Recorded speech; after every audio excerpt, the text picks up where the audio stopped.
¿Qué tal? ¿Cómo están? En espera de que estén teniendo un excelente y maravilloso miércoles. Por si estaban con el pendiente, el termómetro registra 25 grados con una sensación térmica de 27. O lo que es lo mismo, está muy agradable, está muy lindo el día. También espero que esta jornada o esta contingencia esté resultando, pues sobre todo gratificante, enriquecedora y que ojalá, en espera también de que estén todas y todos bien en términos de salud. Desde aquí, pues un saludo, un fuerte abrazo a todas ustedes y en espera de que pronto podamos volver a la regularidad. En tanto, pues estas serán las estrategias que nosotros estaremos continuando para poder abordar los contenidos que tenemos previstos. Damos paso pues a lo que nos ocupa en esta ocasión y tiene que ver con la unidad número 2, que descansa sobre las aportaciones de la psicología al estudio del aprendizaje. Recordemos que en la pasada entrega habíamos hablado de 4 razones que considera el doctor Gerardo Hernández Rojas, que es el texto que ocuparemos como guía a lo largo de esta unidad. Y aquí abro un paréntesis para darles una semblanza del doctor Gerardo Hernández Rojas, que es, por cierto, pues doctor en psicología, profesor de tiempo completo en la Facultad de Psicología de la UNAM, y que es integrante del Sistema Nacional de Investigadores SNI 1 y trabaja en 3 líneas de investigación principalmente, que son 1, constructivismo en educación, 2, procesos cognitivos y metacognitivos, y el último, las tecnologías de la información y la comunicación aplicadas al ámbito de la educación. Esto por mencionar algunas, tiene otras. El texto que yo les decía que es el eje de nuestra unidad número 2 es ampliamente conocido en el ámbito de la intervención educativa y de hecho es altamente probable que en alguno de otros semestres en ambientes de aprendizaje me parece sea necesario que lo ocupen, así es que si pueden conseguirlo pues yo se lo recomiendo. Además es un libro accesible. El título del libro es Miradas constructivistas en educación. Repito, Miradas constructivistas en educación.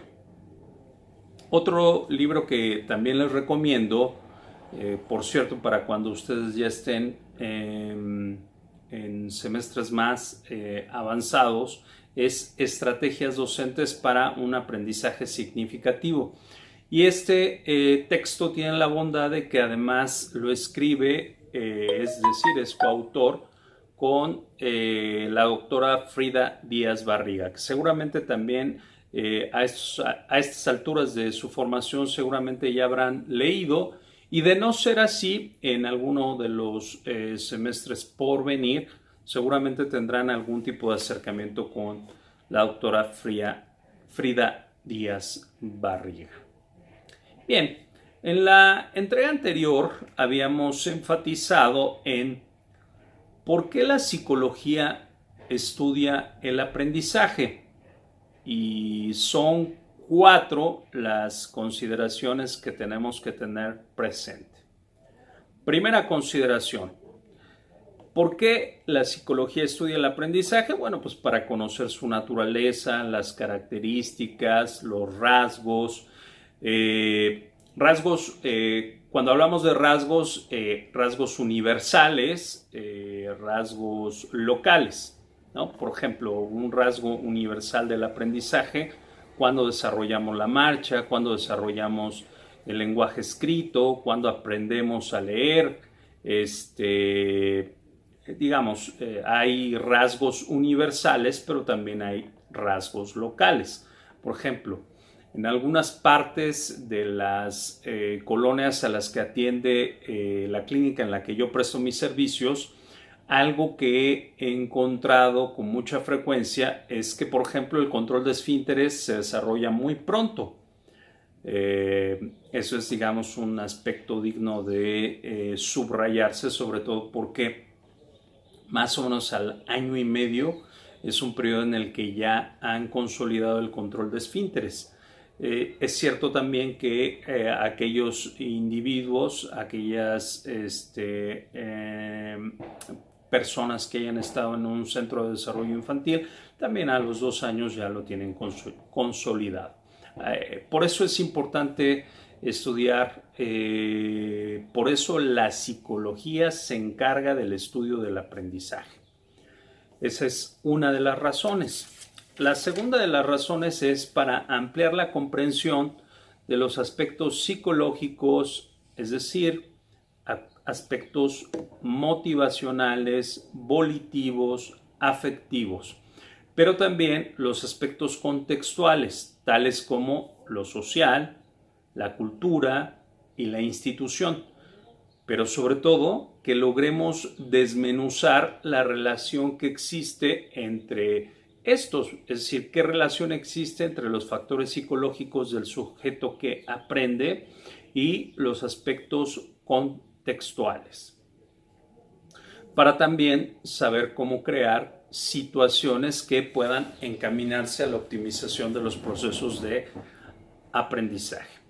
La tercera razón por la cual la psicología se encarga del estudio del aprendizaje es para describir y entender cuando el fenómeno educativo no cumple con su propósito, es decir, explicar por qué una alumna o un alumno no aprende. Por eso se estudia, o por eso la psicología se acerca al estudio del aprendizaje, para tratar de dar cuenta por qué en este caso el aprendizaje no se logra promover, no consolida en este caso en las y los estudiantes. Y por último, para que estudia la psicología el aprendizaje, pues para poder promover la habilidad y el desarrollo de estrategias en las y los estudiantes. Esas son 4 razones por las que la psicología se encarga del estudio del aprendizaje. Bien, este es, digámoslo así, el telón de fondo para poder empezar a trabajar con ustedes en los contenidos de la unidad número 2. Recuerden que la unidad número 2 es las aportaciones de la psicología al ámbito del aprendizaje escolar. La primera teoría que vamos a revisar será el conductismo. En la revisión de distintas teorías tenemos que también considerar que habrá una pregunta eje que orientará nuestro acercamiento a la propuesta que realiza, en este caso, el doctor Gerardo Hernández Rojas, y esta será la pregunta. La pregunta es la siguiente: ¿cómo entendió el aprendizaje el conductismo? Quisiera aquí también abrir un nuevo paréntesis y recordarles que en la unidad número 2 de los contenidos de psicología del desarrollo infantil de los 0 a los 12 años, se abordaron las principales teorías psicológicas que explican el desarrollo. Apelo a que puedan revisar sus notas, y seguramente algo de lo que ahí lograron capturar en ese momento les ha de resultar de utilidad. Entonces, ¿cómo entendió el aprendizaje el conductismo? Primero vamos a revisar algunos antecedentes. Recordemos que cada una de las teorías que revisamos tiene una postura epistemológica que la origina, y a partir de ello se realiza una interpretación. Por tanto, el conductismo es una teoría empirista. Y esto es muy importante. Aquí vamos a hacer un pequeño alto para tratar de acercarnos al entendimiento de lo que significa o lo que representa que el conductismo sea una teoría empirista y que también sea una teoría asociacionista y los efectos que tiene, digámoslo así, sobre la interpretación de los fenómenos de los que se ocupa. Cuando hablamos de que es una teoría empirista, el empirismo enfatiza el papel de la experiencia en la adquisición de conocimientos. Es decir, hay un énfasis fuerte, central, en lo que el ambiente incide en los sujetos. Por tanto, para el conductismo, el papel de la experiencia en la adquisición de conocimientos, es decir, la adquisición de conocimientos se convierte en una copia fiel de la realidad. Decíamos o adelantábamos que el conductismo también se considera asociacionista.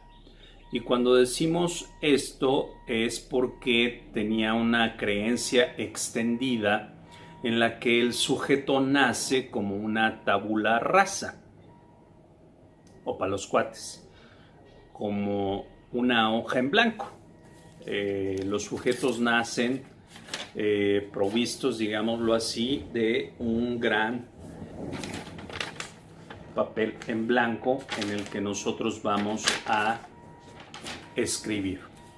El conductismo entonces sabemos que ponía el acento, y repito y subrayo, en el ambiente externo. Esa es una de las claves que tenemos que considerar para poder entender a los modelos psicológicos, a las teorías psicológicas, y para ello me permito también remitirme a uno de los esquemas que yo les compartía en la unidad número 2, en donde explicábamos que el desarrollo pues es el resultado de factores constitutivos más factores medioambientales y que eso va a dar como resultado en el centro, digamos, la consolidación y el desarrollo de todas las habilidades y de todos los campos formativos del sujeto. Pero intentaré compartírselos. Regresando a la premisa original, ¿cómo entendió la enseñanza y el aprendizaje? Si se darán cuenta, ya incluí una variable más. ¿Cómo entendió el conductismo al aprendizaje? Ahora, ¿cómo entendió el conductismo a la enseñanza y el aprendizaje? Porque también es cierto que están estrechamente ligados. Bien, pues lo entendió como un proceso de transmisión y reproducción. Explico. Básicamente, si sustenta su idea filosófica en el hecho de que el ambiente externo es fundamental para que nosotros adquiéramos conocimientos, y si decimos que lo entendió como un proceso de transmisión-recepción, lo que se traduce entonces es que el maestro es el sujeto del supuesto saber. Es decir, el maestro es quien sabe. Y el alumno pues es un simple reservorio en el que se deposita el conocimiento. Por lo tanto, el papel del alumno es un papel profunda y absolutamente pasivo. Ahora, ¿cómo se verifica si los alumnos han aprendido? Pues básicamente el alumno debe demostrar habilidad para reproducir el conocimiento, es decir, tiene que demostrar que ha sido capaz de copiar de manera fiel al original. Por tanto, si una alumna no repite como lo espera o como lo desea o como se lo ha dicho en este caso el maestro, pues entonces lo que nosotros concluimos es que esa alumna no ha aprendido. La forma de valorar pues el conocimiento en suma es a través de la acumulación. ¿Cómo vamos a nosotros verificar? ¿Cómo vamos a nosotros advertir que el conocimiento se ha materializado? Pues básicamente porque la alumna, el alumno puede dar cuenta a través de pruebas que les realicemos y podrán dar cuenta a partir de lo que han logrado acumular en sus procesos de formación. En el conductismo, pues es la teoría en la que el llamado modelo tradicional ha sentado, digámoslo así, sus raíces, y advierte que si lo que deseamos es que una conducta se repita, entonces basta con que generemos un estímulo indicado para obtener el resultado deseado. Es decir, y aquí nos tendremos que remitir un poco al condicionamiento operante. En el condicionamiento operante, recordemos que si lo que deseamos es que una conducta se repita, habrá que reforzarla. Si lo que queremos es que una conducta se suprima, entonces habrá que sancionarla o castigarla. En este modelo, pues el maestro es quien sabe. Existe entonces el magiocentrismo, que es básicamente el conocimiento está anclado, como se lo señalaba hace un momento, que es el maestro, es el sujeto del supuesto saber, el maestro es quien sabe. El magiocentrismo, básicamente la estrategia a través de la cual promueve la adquisición de conocimientos es con un verbalismo exacerbado, partiendo de un principio fundamental que ya les había comentado, y que es que el alumno pues no sabe nada y no aporta nada. Pues la evaluación, insistir en la idea de que está dada por la capacidad para repetir. En suma, esto es el modelo conductista. Como ustedes lograrán advertir, es relativamente sencillo de entender. Y si tuviéramos que sintetizar, entonces el papel del maestro es quien sabe. El papel del alumno es un alumno pasivo, receptivo, que, digamos, no hace ningún tipo de aporte a lo que se prevé, por ejemplo, en los contenidos. El alumno aprende y punto. El alumno aprende, y para saber si aprende es si ha tenido la capacidad de repetir de manera fiel la realidad y sobre todo los conocimientos. Básicamente la forma en la que se evalúa es a través de digamos, una de las pruebas más características de este modelo, del modelo conductista, es a partir de una prueba, ¿no? Una prueba pues estándar, con preguntas donde podamos, insisto, medir el nivel de acumulación que ha logrado en este caso él o la estudiante. Bien, pues con esto estamos en condiciones de poder darles un panorama general que desde luego ha de robustecerse cuando ustedes, por ejemplo, se acerquen a los textos guías que tienen. Esto es nada más en el caso de que tengan alguna consideración o alguna duda o alguna inquietud con respecto a cómo en este caso el conductismo entiende o entendió el aprendizaje. Y sobre todo, su impacto desde luego en el plano de intervención educativa. Bien, pues hasta aquí dejemos por hoy, y en espera de que sigan teniendo un maravilloso y excelente día, reciban un saludo cordial, un fuerte abrazo para todas, para todos, y nos estamos viendo pronto. Chao.